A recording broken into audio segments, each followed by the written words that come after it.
रहीम। आज मेरे समेत पाकिस्तान भर के तहरीक साहब की लीडरशिप की कागजात नामजदगी जो है ना वो मुस्तरद की गई हैं, जिसका कोई जवाब नहीं है। ये सिर्फ और सिर्फ नवाज शरीफ को किसी तरीके से वज़ीर-ए-आज़म बनाने के लिए उच्च हथकंडे हैं। अगर नवाज शरीफ इस तरह इलेक्शन चाहते हैं तो इससे बेहतर है कि वो नोटिफिकेशन करवा के और काकर की तरफ उसको वज़ीर-ए-आज़म बनाओ। मैं ये पूछना चाहता हूँ कि ये फैसले अवाम ने करने हैं या चंद लोग दफ्तर में बैठ के फैसले करेंगे। इंशाअल्लाह ताला इस पैसे के खिलाफ हम अदालतों में जाएंगे और अवाम की अदालत में भी जाएंगे और कानूनी जंग भी लड़ेंगे। हम पीछे नहीं हटेंगे। और इन लोगों ने जो इस मुल्क का सत्यानाश किया है, इस मुल्क की जो इस वक्त महंगाई की हालत है, जो इस वक्त बेरोजगारी की हालत है, जिस वक्त मुल्क में जो लाकानूनीयत है, इसके खिलाफ इंशाअल्लाह ताला वोटर अपना वोट कास्ट करेंगे और इस जुल्म का बदला इंशाअल्लाह ये अवाम वोट के जरिए लेंगे। मैं अपने अवाम से ये कहना चाहता हूँ कि हम घबराए नहीं हैं, हम मुकाबला करेंगे इंशाअल्लाह ताला। और आपसे उम्मीद है कि आपने ये फैसला करना है, ये हक आपका है, आपने इस मुल्क की लीडरशिप चुनना है। ये किसी बंद कमरों में लोगों ने नहीं करना है। पाकिस्तान जिंदाबाद। मैंने पीपी80, पीपी71 और NA82 तीन हलकों से कागजात नामजदगी जमा करवाए। जो ही मेरा नाम आता गया अल्हम्दुलिल्लाह, तो लोगों ने इतना प्यार दिया, इतनी मोहब्बत दी, पोस्टें लगाई और उसके साथ साथ जब सर्वे हुए तो 90% अल्लाह ताला के फजल से मेरे हक में रिजल्ट था और बाकी ये लोग थे। वो क्यों थे? क्योंकि जिस तरह मुश्किल हालात में इमरान खान साहब का साथ दिया, उनके साथ चलते रहे, डट के खड़े रहे। और जो इस वक्त मुल्क के अंदर पोजीशन है, लोग इमरान खान को बेपनाह प्यार करते हैं और यही इनको खौफ है।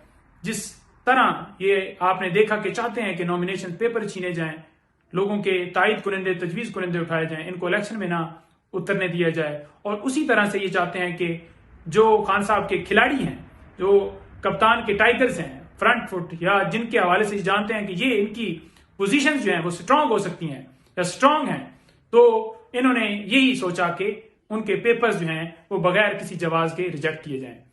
तो जो यहां पर मुखालफिन थे, उनके अंदर वो लहर जो उठती हुई नजर आई कि जो वो परेशान थे, तो हमें इतला सारी मिलती रही।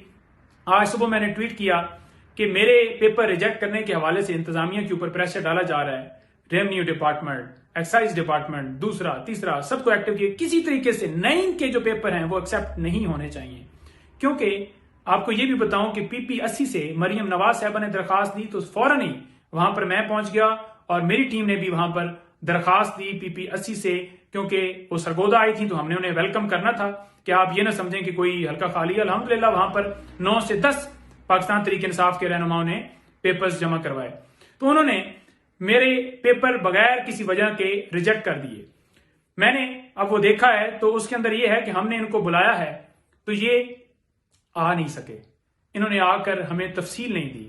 जो हमने इनसे सवाल पूछा वो इन्होंने बताया नहीं। 27 तारीख को और 28 तारीख को 2 दिन, 27 को सरगोदा में सलाहुद्दीन साहब के पास गया।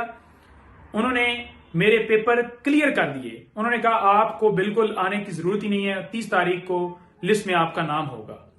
ठीक है, मैं उनकी बात के ऊपर यकीन करती हूँ। मैं जिद करता रहा, आप वीडियो देख लें, वो मेरी पड़ी हुई है, रिकॉर्ड के ऊपर है। मैंने कहा जी वो मुझे रिसीविंग नहीं दे रहे। इसी तरह से मैं यहां पर पीपी71 में जब मैंने पेपर्स जमा करवाया तो मुझे उन्होंने कहा कि ये जो एक्साइज की रसीदें हैं ये आप लेकर आए। मैंने वो प्रोवाइड कर दी। फिर ये कहना कि एक दिन पहले इसे बुलाया गया है, नोटिस भेजा गया और ये आया नहीं है। मुझे कोई बुलाया नहीं गया, मुझे नोटिस भेजा जाता मैंने क्यों नहीं जाना था। जब मैं पेपर जमा करवाने के लिए चला गया हूं और मैं तमाम अपनी तफसीलात आपको दे रहा हूं, तो मुझे फिर भागने की क्या जरूरत है भाई। आपने मेरे तायद कुरिंदे, तजवीज कुरिंदे तो नहीं उठाए, तो आपने ये समझा कि अब पेपर्स जो हैं वो किसी न किसी बहाने से इनके रिजेक्ट करके इनको रेस से आउट किया जाए। तो हम नहीं जानते, कौम नहीं जानती, पूरे पाकिस्तान में यही हाल है। मैं देख रहा था लिस्ट कि जिन लोगों के पेपर रिजेक्ट हुए हैं, तो मैं हैरान हो गया कि अगर आपको इतना ही खौफ है तो फिर आप इलेक्शन क्यों करवा रहे हैं? फिर आप मान जाए ना हार। होता तो यह है ना कि आपने मुकाबला करना है तो ये सियासत है ना, सियासी मैदान के अंदर मुकाबला करें। ये तो आपने कबूल कर लिया, आपने हार कबूल कर ली, आपने मान लिया कि भाई वोटों से हम इनका मुकाबला नहीं कर सकते, तो लिहाजा इनके जो पेपर्स हैं वो किसी ना किसी बहाने से जो है वो रिजेक्ट किए जाएं। वोट तो इनका है, लोग इन्हें चाहते हैं, तो लिहाजा मैं ये कह रहा हूं कि आए ना, फिर वोट किस लीजिए, क्योंकि ये मुकाबला जो है ये सियासी मुकाबला है, ये तो वोटों का मुकाबला है ना कि किसको लोग वोट देते हैं। आप पेपर के पीछे पड़े हुए हैं, तारीख कुनिंदों के पीछे पड़े हुए हैं, आप कैंडिडेट्स के पीछे पड़े हुए हैं। तो हमें पता है कि जिन लोगों को खौफ था, जो ही हल्के में नाम आया, मुझे सारी इतला है कि किन लोगों ने कॉल्स वहां पर की कि इनके पेपर रिजेक्ट होने चाहिए। मेरा उनके लिए यही मैसेज है कि आप ये जो हल्के हैं ये हार चुके हैं, रिजल्ट आज ही आ गया।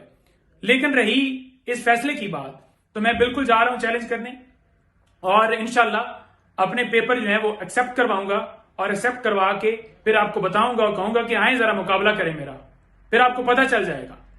आपने क्या समझा हुआ है कि आगे कोई होगा उसे उठा लिया जाएगा, वाह कर लिया जाएगा, ये आपकी भूल है। देखते हैं फिर वोट किसको देते हैं लोग और किसके साथ खड़े होते हैं।